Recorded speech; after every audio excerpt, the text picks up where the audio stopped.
a great tribute to a great man, a great, wonderful guy. So I hope you liked it. Yeah. You know, Doug, if you have any energy questions, we're ready. At the end of the ceremony, Mr. President, you and Erica shared a moment. If you don't mind me asking, what words did you have for her? I've gotten to know her over the years. She's great. You know, Charlie always used to say she's very smart. He would always say that. You don't necessarily say that about a lot of people, but he always felt she was. And she's got a good heart, and, you know, she's got a shot at making it even more special if you think about it. She's going to do good. I think she's going to do a good job. That's a hard thing to do. You know, it's one thing to make a speech, but with that, for her to make that speech, because they had a really good relationship. Mr. President, I'm with Turning Point USA. We just want to say thank you for being there. Thank you for speaking, and we offer our deepest condolences because I know Charlie was a friend of yours. Well, that gentleman right there was pointing at you, and I like his question. So that means he thought you would, or make a statement just like you. They're married. Are you married? Yes. Congratulations. When did the ceremony take place? I was just wondering. He is. He's the best. I was just wondering because there are a number of spots in and around the White House that are named after specific people. I was wondering if you would be considering naming something after Charlie to honor his life. Yeah, there are different little areas. Yeah, I like that idea. But we're giving him, I think, even more importantly, the Presidential Medal of Freedom, which is the highest division. It's, I guess they say, you know, if you think Congressional Medal of Honor is for military, and this is for the civilian, so that's a great tribute to him. Great guy. Any details around that upcoming event that you can share with us? Any further details about that event? I think the event was just a flawless event. It was beautiful. I thought the last song was incredible, the way it was as we were leaving. In fact, I think I said, who is singing that song? And I think what I'll do is I'll grab it and I'll use it at rallies. We have rallies to get people elected, and I'll use it at some of the rallies. Wasn't that beautiful? That was the best rendition I've ever heard. Mr. President, what can you and your staff do to make sure that over the next 3 years that you carry forth the vision and the faith of Charlie in a way that honors him? What can you guys do over the next 3 years? I think it's going to be automatic, actually. And I think Turning Point is going to be a very big factor. I mean, you see the people. Now, the press reported 200,000 because they're, you know, different areas, different stadiums and everything. There are a lot of people. That's an NFL stadium. I think it's going to be automatic. I really do. I think it's automatic. They're great people. He had a good staff, and they're great people. Mr. President, everyone... How did your husband do with that question? I thought quite good. Mr. President, everyone's saying that Charlie brought you and Elon back together. Is that true? Well, Elon came over and said hello. No, it's nothing to do with that. I thought it was nice. You know, he came over, we had a little conversation. We had a very good relationship, but it was nice that he came over. Dana White was there, the great Dana White. You know, the big question is having the UFC fight as the... I know you won't accept tickets because you're with the fake news. You're not allowed to accept tickets, but we're going to have a UFC fight right at the White House. And we're going to end up probably 6,000 people in front of the White House, and then on the ellipse we're going to have 80 or 90,000. It's going to be an unbelievable event, but a lot of people are talking about it. Question for you, an energy question. You've been calling... We have the right man. Go ahead. I got the experts.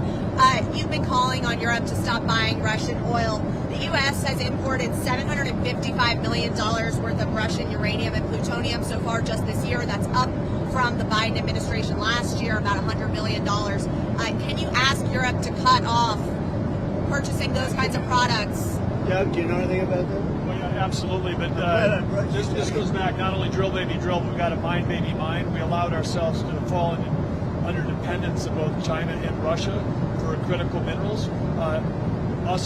America buying uranium from Russia is not acceptable. And so we're working very hard, Secretary of Energy Chris Wright, myself, to make sure that we've got a plan so that the United States can get back into domestic enriched uranium production as quickly as possible. Sir, on Venezuela, you said that, let me quote your tweet here. No boats in the water anymore. Yes, well, you said... Additional boats. You don't even find a fishing boat. You don't even find cruise liners anymore. There's nothing in the water. near Venezuela, it's actually strange. You know what that means? That means there are no drugs coming in. You said that the price they'll pay will be incalculable if they don't take people back. What does that mean? Well, you're going to have to figure that out. Mr. President, That one, Mr. yes. President, on your autism announcement tomorrow, multiple news outlets are reporting that you plan to tie Tylenol to increase risk of autism. Can you confirm that? Well, you're going to see tomorrow. We're going to do it tomorrow, but I think it's a very big factor. I think you'll see what it is tomorrow. We have various things, but you'll see what it is tomorrow. I think it's going to be a very important news conference, and we want things to take effect immediately. You know, if there's a question, even if there's a question, you just do it, right? But great research has been done.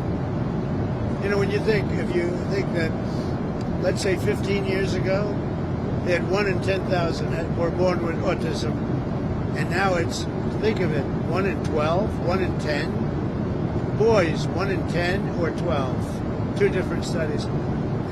Girls, it's 1 in 20. Can you imagine 1 in 20? And let's see, 22 years ago, it was 1 in 20,000, but it got down to 1 in 10,000 about 17 years ago, and now it's 1 in 12. Actually, boys are 1 in 12 and 1 in 10. I mean, can you imagine 1 in 10? And it was 1 in 20,000? So there's obviously something artificial that's really wrong, and we think we know what that is. Are you planning to announce any link between vaccines and autism? Tomorrow. Vaccines are very interesting. They can be great, but when you put the wrong stuff in them, you know, and you know, children get these massive vaccines like you'd give to a horse. Like you'd give to a horse.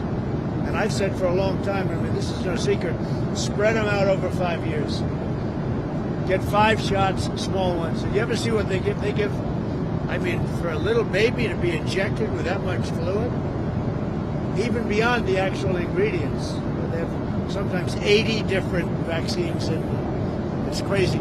It's, you know, that's a common sense thing too. It's like you're shooting up a horse.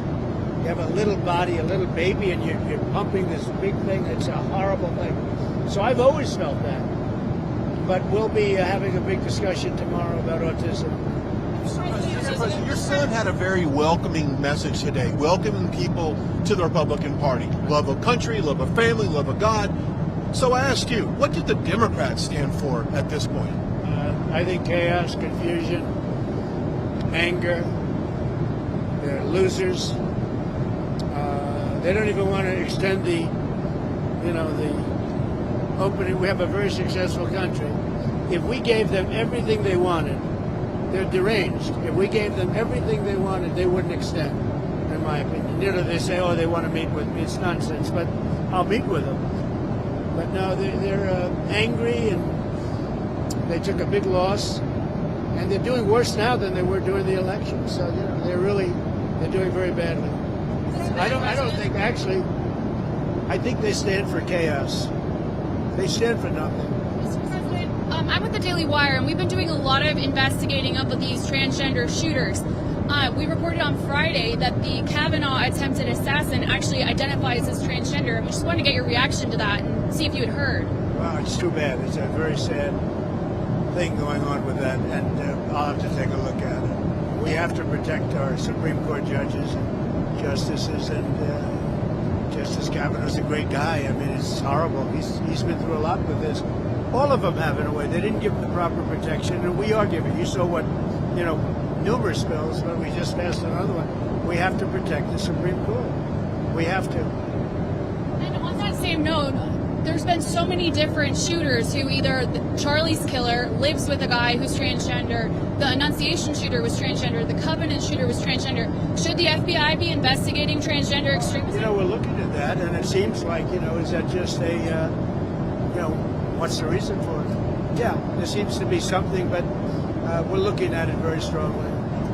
Something seems to be going on, but you can't make that statement yet. We're looking at it very closely. Mr. President, back in 2020, 2021, you were banned from Twitter, Facebook, basically every single platform on God's green earth, sir.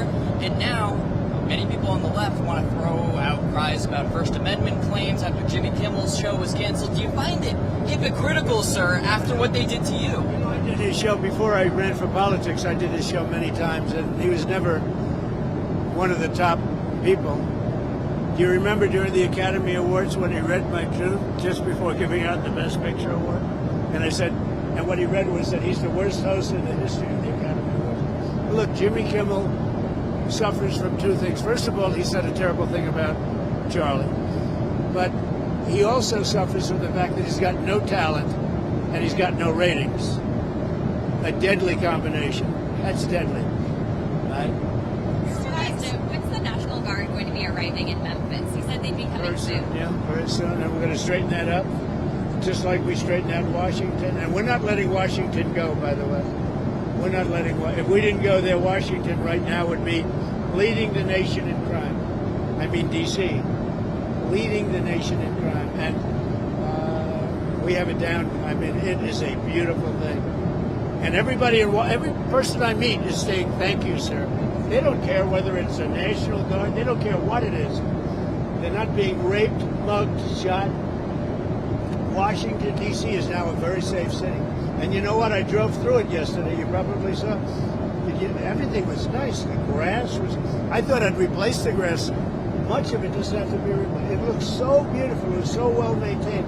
And that's by us. We're getting ready to go to the UN this week where there's going to be a major push for a two-state solution. Obviously, the U.S. and Israel have not signed on to that.